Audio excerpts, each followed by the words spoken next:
the universe, a place as beautiful as it is hostile. Today, we're making a delving in the fate of the stars, what they evolve into, and how much more dangerous are they after. When stars exhaust their fuel, they face a very different ending depending on their mass. Let's use our sun as a reference for our research. For stars like our sun, and with masses up to about 8 times its mass, at the end of their life, they are losing a substantial amount of their mass, creating a beautiful nebula, and what's left behind is a dense core known as a white dwarf.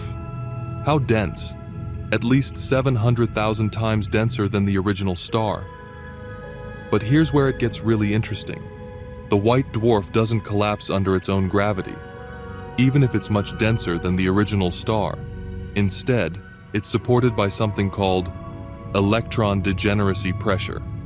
Now, what's this idea? Let's break it down. In the core of a white dwarf, the matter is so densely packed that electrons are squeezed together, so squeezed that they become degenerate. And what does this mean? First, we need to understand the Pauli exclusion principle, which states that no 2 electrons can occupy the same quantum state simultaneously. Basically, the closer the electrons are to each other, the more repulsive they become.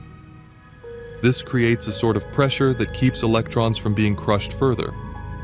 But when electrons get as close as possible, basically as tightly as the laws of physics allow, they become degenerate.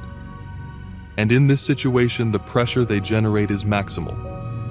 From this derives the principle of electron degeneracy pressure. However, there's a limit to how much mass a white dwarf can have before this pressure can no longer support it. This limit, known as the Chandrasekhar limit, is about 1.4 times the mass of our sun. If a white dwarf's mass exceeds this limit, electron degeneracy pressure can no longer prevent the gravitational collapse of the star, leading to the formation of something much more different, a neutron star. And you know what? Let's build one. What could go wrong? First, let's take a walk 500 light years away from our planet to keep it safe. After we arrive, let's choose a bigger star, one with the mass equivalent to 24 times of our sun. Step 1. After we choose our star, we need to wait around 8 million years for the star to burn through its nuclear fuel.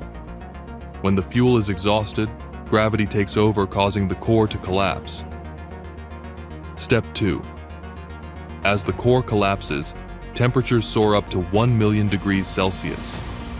Moments after, electrons are forced into protons, creating neutrons in a process called neutronization. Now temperatures soar even higher at around 10 million degrees Celsius. Step 3. In the final moments of the initial star, the outer layers of the star are blasted away in a supernova explosion, with the temperatures topping 100 million degrees Celsius.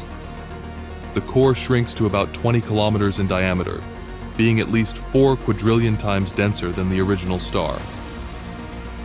And there you have it. Your own neutron star. But I didn't mention something. The reason we moved away from our planet is because when neutron stars are first born, and millions of years after, they become pulsars. Pulsars are celestial objects that spin over 30 times a second. They emit beams of electromagnetic radiation from their magnetic poles light years away that are millions of times more intense than our sun's radiation. And on the surface of the pulsar, the gravity is at least 190 billion times stronger than Earth's. But we're not done yet. You may ask me, what if we go even heavier? What if we choose an even heavier star?